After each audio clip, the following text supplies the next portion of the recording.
سبحان اللہ ما اجمل کا ما حسن کا ما اکمل کا۔ نحمدہ ونصلی علی رسولہ النبی الکریم الامین، اما بعد فاعوذ باللہ السمیع العلیم من الشیطان الرجیم، بسم اللہ الرحمن الرحیم۔ قال اللہ تبارک و تعالی فی القرآن الحکیم، ان اللہ وملائکتہ یصلون علی النبی یا ایہا الذین آمنوا صلوا علیہ وسلموا تسلیما۔ الصلاۃ والسلام علیک یا رسول اللہ وعلی آلک واصحابک یا نبی اللہ۔ اللہ تعالیٰ کی حمد و ثنا نبی مکرم جان عالم وجہ تخلیق کائنات حضرت محمد مصطفیٰ صلی اللہ علیہ وآلہ وسلم اور آپ کے جمیع آل و اصحاب کی بارگاہ ناز میں درود و سلام کے نذرانوں کے بعد، انتہائی عزت اور احترام کے لائق سامعین ذی وقار میرے دینی اور یقینی دوستوں، بزرگوں اور بھائیوں، نبی کریم صلی اللہ علیہ وآلہ وسلم کی سیرت مبارکہ کے حوالے سے ہمارا دروس کا تسلسل بنام سیرت رحمت للعالمین جاری ہے، اور آج اسی سلسلے کو آگے لیے بڑھیں گے۔ 9 ہجری نبی کریم صلی اللہ علیہ وسلم کے حکم پر مختلف محاذ آرائیوں کے لیے صحابہ کرام کو روانہ کیا گیا۔ ان میں سیدنا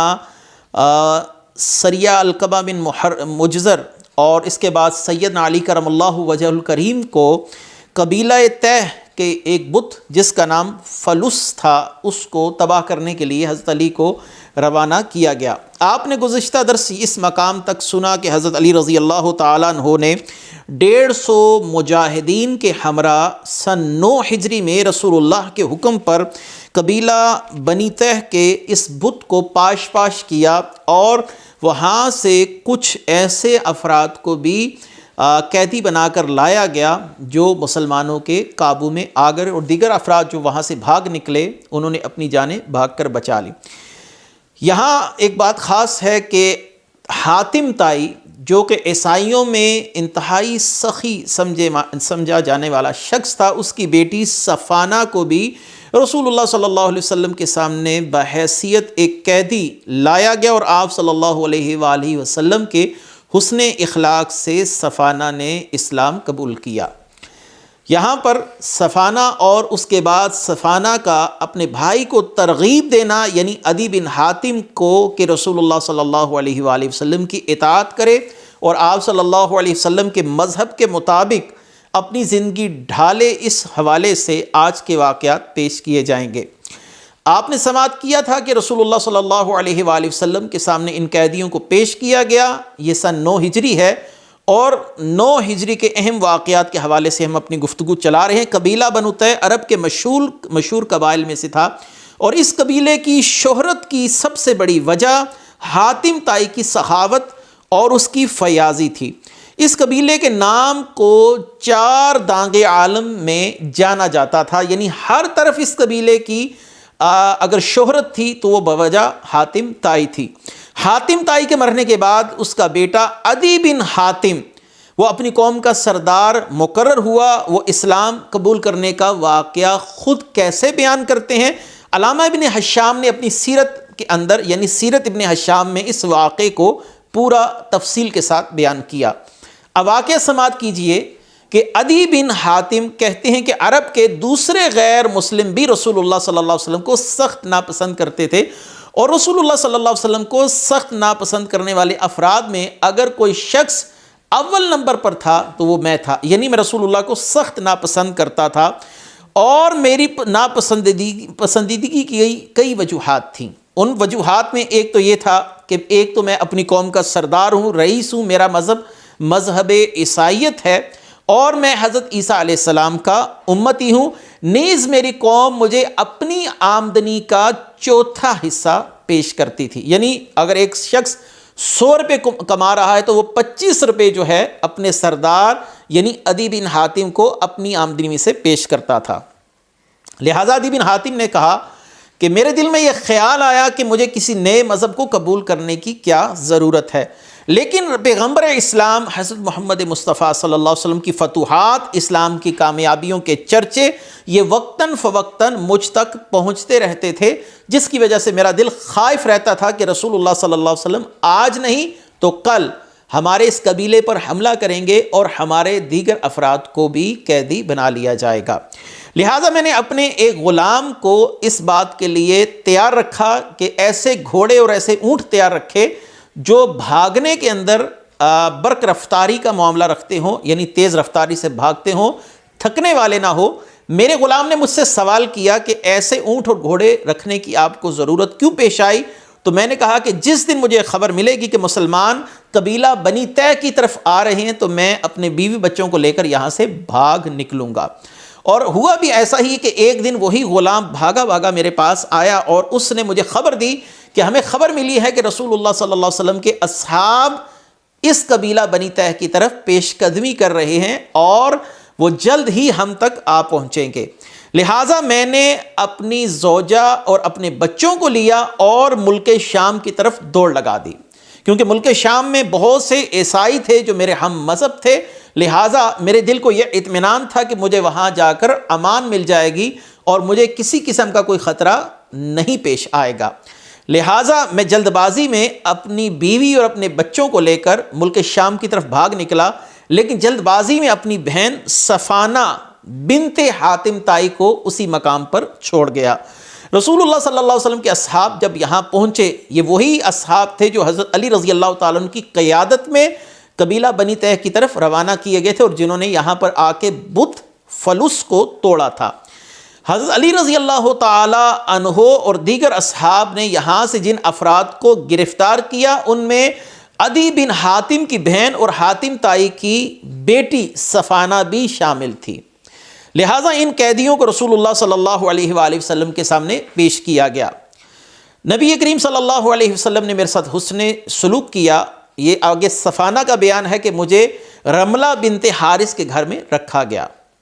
اور رملہ بنت حارث کے گھر رسول اللہ صلی اللہ علیہ وسلم روز تشریف لاتے اور میں ان سے روز اس بات کی التماس کرتی کہ یا رسول اللہ مجھے چھوڑ دیا جائے، میرا باپ ایک سخی آدمی تھا یعنی حاتم طائی، اور میرا بھائی مجھے چھوڑ کر شام کی طرف بھاگ نکلا ہے، مجھے چھوڑ دیا جائے۔ 3 دن تک یہ معاملہ چلتا رہا۔ آپ صلی اللہ علیہ وسلم تشریف لاتے، میں روز آپ سے یہ بات کہتی اور آپ خاموشی سے تشریف لے جاتے۔ تیسرے دن میں نے رسول اللہ صلی اللہ علیہ وآلہ وسلم کے ساتھ ایک نوجوان کو دیکھا کہ اس نوجوان نے مجھے اشارہ کیا کہ رسول اللہ صلی اللہ علیہ وسلم کی بارگاہ میں دوبارہ وہی بات کہوں۔ جب میں نے رسول اللہ صلی اللہ علیہ وسلم کی بارگاہ میں یہی عرض کی کہ آپ مجھے اللہ کی خاطر چھوڑ دیجئے، میرا باپ ایک سخی شخص تھا اور میرا بھائی مجھے چھوڑ کر شام بھاگ نکلا ہے، تو آپ صلی اللہ علیہ وسلم نے مجھ سے کہا کہ جب تمہارے قبیلے کے افراد یا تمہارے جاننے والے افراد جو تمہارے ساتھ کسی قسم کی قرابت کا تعلق رکھتے ہوں گے، رشتہ دار ہوں یا تمہارے جاننے والے ہوں، قابل اعتماد افراد مدینے میں آئے تو میں تمہیں ان کی معیت میں تمہارے قبیلے کی طرف واپس بھیج دوں گا۔ لہٰذا پھر ایسا ہوا کہ کچھ افراد رسول اللہ صلی اللہ علیہ وسلم کے علم میں یہ بات آئی کہ کچھ افراد جن کا تعلق ہمارے قبیلے سے ہے وہ مدینہ تشریف لائے، تو رسول اللہ صلی اللہ علیہ وآلہ وسلم نے مجھے ان افراد کے ساتھ باحفاظت وہاں سے روانہ کیا، اور جاتے ہوئے مجھے نیا لباس اور سواری کے لیے اونٹ اور راستے کے اخراجات کے لیے کچھ نقد رقم مرحمت فرمائی، اور اس طرح میں ان لوگوں کی معیت میں شام پہنچ گئی جہاں میرا بھائی بھاگ کر پہنچا تھا۔ اب جب میں وہاں پر پہنچی تو میں اپنے بھائی سے شدید ناراض ہوئی کہ تم مجھے رسول اللہ صلی اللہ علیہ وسلم اور مسلمانوں کے رحم و کرم پر چھوڑ کر شام بھاگ نکلے، میں تمہارے اس عمل پر شدید ناراض ہوں اور تم سے گفتگو نہیں کرنا چاہتی۔ میرے بھائی نے اپنے عذر کو ظاہر کیا اور مجھ سے معافی طلب کی۔ صفانہ فرماتی ہیں کہ پھر میں نے اپنے بھائی کو ایک مشورہ دیا کہ تم محمد صلی اللہ علیہ وسلم کے پاس جاؤ اور جا کر ان کے ہاتھ پر اسلام قبول کرو۔ 2 صورتیں ہیں، محمد صلی اللہ علیہ وسلم یا بادشاہ ہیں یا نبی ہیں۔ اگر وہ بادشاہ ہیں تو ان جیسا فیاض بادشاہ میں نے نہیں دیکھا، اور اگر وہ نبی ہیں تو ان کی اطاعت کے بغیر کوئی چارہ نہیں ہے۔ لہٰذا میری بہن صفانہ عدی بن حاتم کہتے ہیں مجھے بار بار اصرار کرتی رہی کہ میں رسول اللہ صلی اللہ علیہ وسلم کی بارگاہ میں پیش ہو جاؤں اور جا کر اسلام قبول کروں،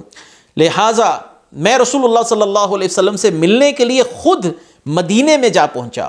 شام سے مدینہ پہنچا تو آپ صلی اللہ علیہ وسلم مسجد نبوی میں موجود تھے۔ میں نے وہاں پر جا کر آپ صلی اللہ علیہ وسلم کی بارگاہ میں اپنا تعارف کروایا کہ میں حاتم تائی کا بیٹا عدی بن حاتم ہوں۔ تو آپ صلی اللہ علیہ وآلہ وسلم نے مجھے ساتھ لیا اور مسجد نبوی سے مجھے اپنے گھر کی طرف لے کر روانہ ہوئے۔ میں نے راستے میں دیکھا کہ ایک بوڑھی خاتون نے رسول اللہ صلی اللہ علیہ وآلہ وسلم سے کچھ گزارشات عرض کی، تو آپ صلی اللہ علیہ وآلہ وسلم اس کی گفتگو کو سنتے رہے اور تحمل کے ساتھ اس کی گفتگو کا جواب دیتے رہے، اور کتنی ہی دیر رسول اللہ صلی اللہ علیہ وسلم اس بوڑھی خاتون کے لیے کھڑے رہے۔ وہ اپنی پوری گفتگو سناتی رہی۔ جب یہ منظر میں نے دیکھا تو میرے دل نے برملا کیا کہا، واللہ ما ھذا بملک، خدا کی قسم یہ بادشاہ نہیں ہو سکتے، یہ ایک نبی کا اخلاق ہے کہ کسی بوڑھی عورت کے لیے رک کر اس کی گفتگو کو سنا جائے۔ بادشاہوں میں نخوت، غرور اور تکبر یہ کوٹ کوٹ کے بھرا ہوتا ہے۔ اس فرد کے اندر میں نے دیکھا کہ یہ غریبوں، مسکینوں، بوڑھوں کا خیال رکھنے والا فرد ہے، تو میرے دل نے کہا ہو نہ ہو یہ اللہ کے نبی ہیں۔ جب وہ فارغ ہوئی تو مجھے رسول اللہ صلی اللہ علیہ وسلم لے کر اپنے گھر کی طرف چلے۔ جب آپ اپنے حجرہ مبارک میں داخل ہوئے تو ایک تکیہ جو چمڑے کا تھا اور اس میں کھجور کے پتوں سے بھرائی کی گئی تھی، یعنی اس کو کھجور کے پتوں سے بھرا گیا تھا،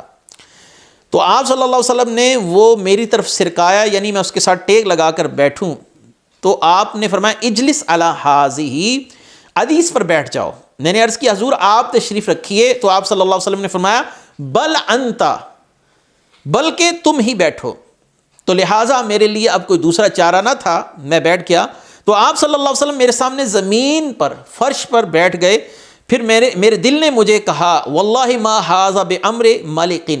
یہ کسی بادشاہ کا طرز عمل ہو ہی نہیں سکتا کہ دوسرے کو اپنے سے اونچا بٹھائے یا دوسرے کو اتنی عزت دے اور خود زمین پر بیٹھ جائے۔ تو آپ صلی اللہ علیہ وسلم نے فرمایا اے حاتم کے بیٹے، کیا تو عیسائیوں کے فرقہ رکوسی سے تعلق نہیں رکھتا؟ میں نے کہا ہاں میں رکوسی فرقہ سے تعلق رکھتا ہوں۔ یہ عیسائیوں میں مختلف فرقے ہیں، نستوریہ ہے، رکوسیہ ہے۔ تو یہ آج کے دور میں دو بڑے مشہور فرقے ہیں عیسائیوں میں، کیتھولک اور پروٹسٹنٹ۔ تو عیسائیوں میں اس وقت جو مشہور فرقہ رکوسی تھا، آپ نے فرمایا تمہارا تعلق اس فرقے کے ساتھ ہے جس کو رکوسی کہا جاتا ہے؟ میں نے کہا جی میرا تعلق اسی فرقے کے ساتھ ہے۔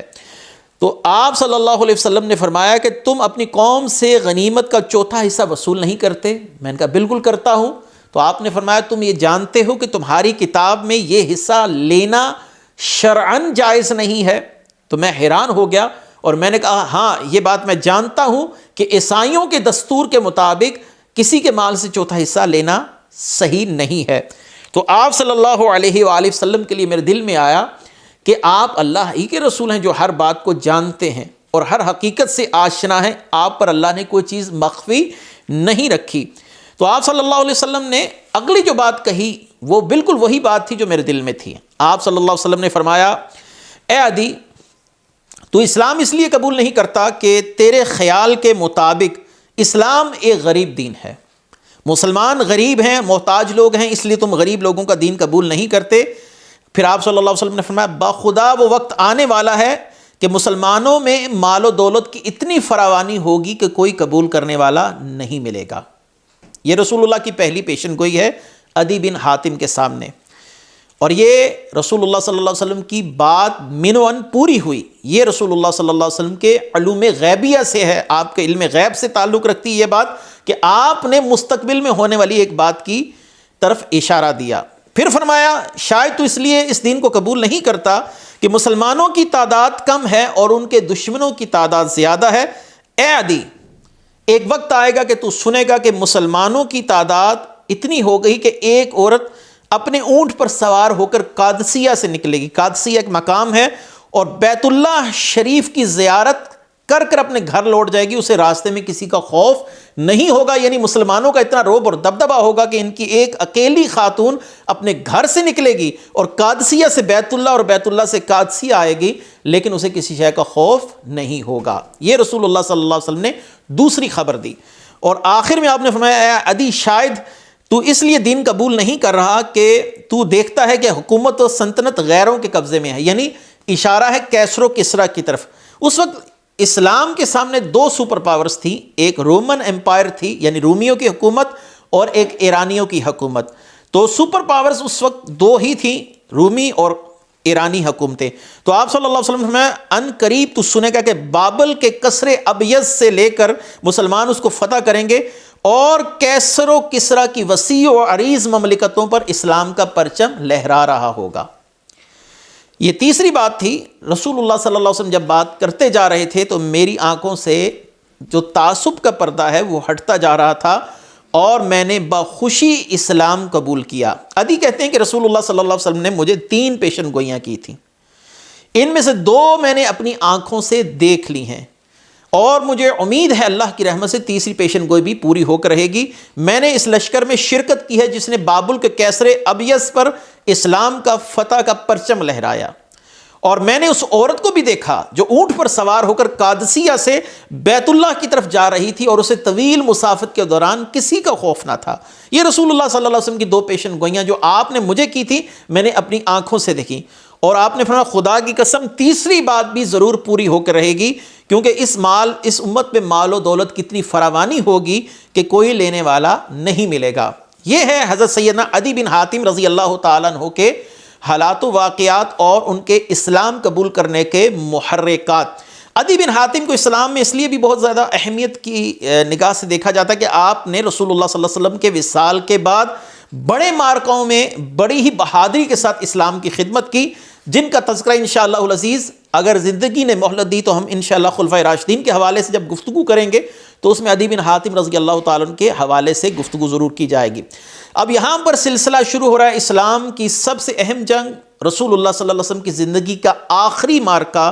آخری غزوہ جو آپ نے خود شامل ہو کر جو آپ نے کیا، یہ 9 ہجری میں غزوہ تبوک تھا، اور غزوہ تبوک اسلام کی تاریخ میں سب سے اہم غزوہ سمجھا جاتا ہے۔ اس کی کئی وجوہات ہیں، کیونکہ مسلمانوں نے اس غزوے کے لیے اپنے سے کئی 100 گنا بڑی طاقت کو للکارا، اور اس میں رومیوں کی حکومت جن کی فوج کی تعداد لاکھوں میں تھی۔ اور دوسری بات جو سب سے اہم بات ہے، مسلمانوں نے یہ سفر پیدل طے کیا، اکثر مسلمانوں نے، جبکہ یہ سفر مدینہ سے لے کر روم تک 900 کلومیٹر آج کے لحاظ سے بنتا ہے، اور 4 صحابہ اکرام اور بعض مورخین کے بقول 3 صحابہ اکرام ایک اونٹ استعمال کر رہے تھے۔ مثلا 5 کلومیٹر اگر ایک صحابی نے بیٹھ کر اونٹ پر سفر کیا تو وہی صحابی 10 کلومیٹر پیدل چلے گا، پھر اس کے بعد اس کا نمبر آئے گا، یعنی 5 کلومیٹر ہر صحابی بیٹھ رہے ہیں، اور 5 کلومیٹر کا فاصلہ ایک صحابی، پھر 5 کلومیٹر کا فاصلہ ایک صحابی، اور پھر 5 کلومیٹر کا فاصلہ ایک صحابی طے کر رہے ہیں۔ اور دوسری اہم بات کہ یہ گرمیوں کی شدت کا واقعہ ہے، گرمی انتہا پر تھی اور مسلمان قحط سازی کے دور سے گزر رہے تھے۔ مسلمانوں نے اتنی قحط سالی کے اندر اس غزوے کا معاملہ کیا کہ اللہ تبارک و تعالیٰ نے ان مسلمانوں کو داد دی ہے قرآن کریم میں مختلف اور متعدد مقامات پر۔ تبوک کی جنگ عام قسم کی جنگ نہ تھی، ہر پہلو سے بے مثال جنگ۔ مدینہ طیبہ سے میدان جنگ جیسا کہ میں نے عرض کیا 900 کلومیٹر کے فاصلے پر ہے، اور دوسری طرف مسلمانوں کی مخالفت پر آنے والی فوج، رومیوں کے پاس 1 سال یا 2 سال کے کھانے کے ذخائر موجود ہیں، یعنی ان کے پاس اشیاء خرد و نوش کی بھی کمی نہیں، ان کے پاس آلات و حرب یعنی جنگی آلات کی کوئی کمی نہیں، ان کے پاس افرادی قوت مسلمانوں سے کئی گنا زیادہ ہے، ان کو سفر کی صعوبت اختیار نہیں کرنی پڑی جو مسلمانوں کو سفر کر کے وہاں جانا پڑا، ان کو گرمی، اور لطف کی بات یہ ہے کہ اس سارے سفر کے اندر مسلمانوں کا راستہ تپتا ہوا ریگستان اور خشک چٹیل میدان اور پہاڑی علاقے تھے۔ یہ ایسا نہیں کہ ایک بنی بنائی سڑک تھی جس پر مسلمانوں نے جانا تھا، مسلمانوں کو زیادہ تر سفر ایک تپتے ہوئے ریگستان کے اندر سے کر کے جانا تھا، اور اس میں زیادہ تر سفر ان حالات و واقعات میں تھا کہ عرب کی گرمی ایسی گرمی ہے جس سے بڑے بڑے پناہ مانگتے ہیں، لیکن رسول اللہ صلی اللہ علیہ وسلم کے ایک حکم پر صحابہ اکرام نے رخت سفر باندھا، اور رومن امپائر یعنی رومت مملکت کو للکارنے کے لیے 900 کلومیٹر کا فاصلہ صحابہ نے طے کیا، اور جن حالات و واقعات میں طے کیا، دور حاضر کے جو مورخین ہیں جیسے کہ استاد شوقی ابو خلیل کی جو تصنیف ہے تبوک الغزوۃ الاسرا، اسرا کہتے ہیں مشکل کو، یعنی تبوک اتنا مشکل غزوہ تھا کہ اس غزوے کے اندر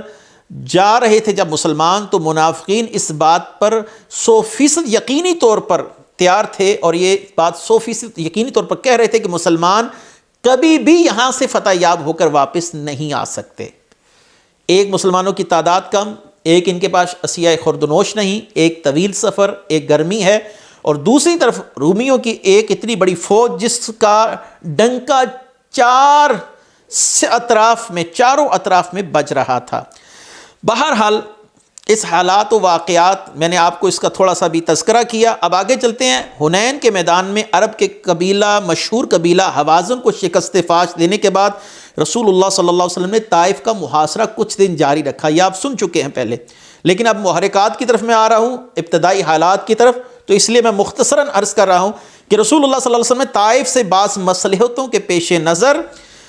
محاصرہ اٹھا لانے کے بعد نبی کریم صلی اللہ علیہ وسلم نے مدینے کی طرف مراجعت فرمائی، آپ مدینے کی طرف لوٹے۔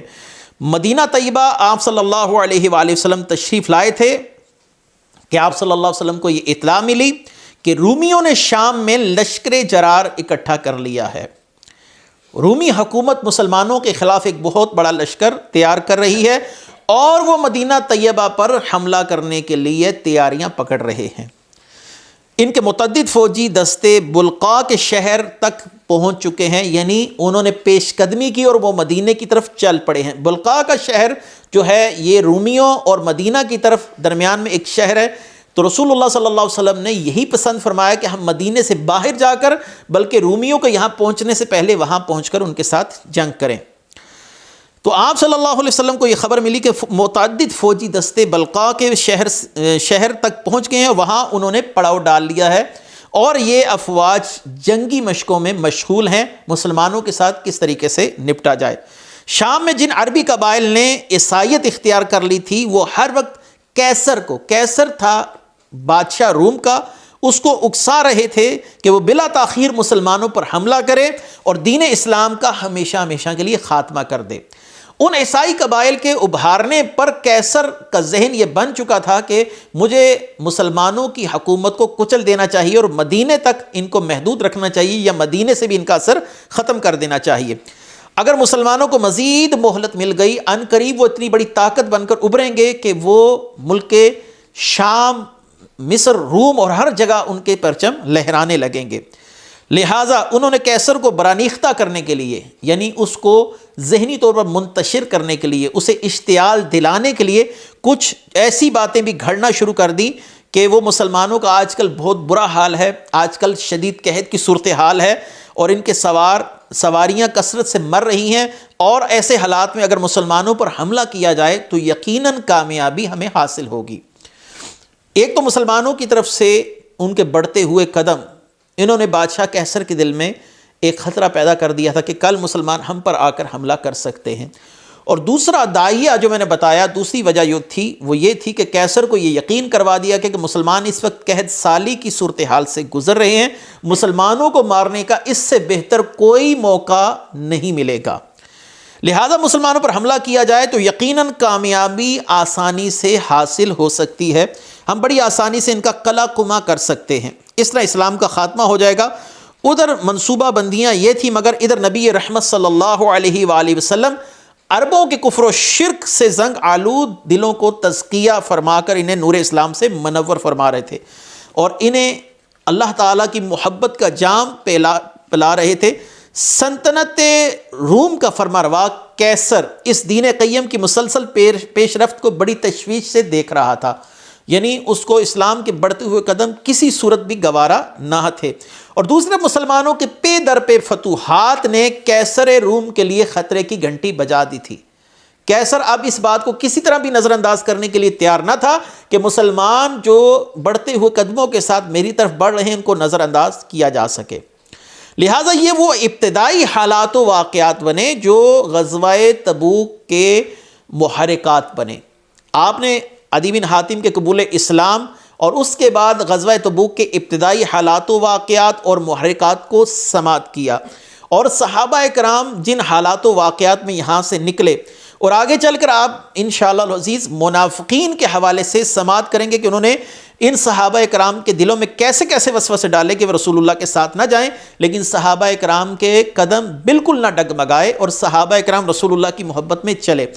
صرف 10 صحابہ کرام پیچھے رہے، ان میں سے 7 نے رسول اللہ صلی اللہ علیہ وآلہ وسلم کے سامنے خود کو سزا دی اور خود کو ستونوں سے باندھ لیا، اور 3 صحابہ کرام جن میں سیدنا عقاب رضی اللہ تعالیٰ عنہ اور دیگر 2 صحابی تھے، ان کے حال احوال انشاءاللہ آگے آئیں گے۔ ہم آج کی گفتگو کو یہیں پر ختم کرتے ہیں اور دیگر حالات و واقعات کے ساتھ انشاءاللہ اگلے درس کے ساتھ پھر حاضری خدمت ہوں گے۔ وآخر دعوانا ان الحمد للہ رب العالمین۔ سبحان اللہ ما اجل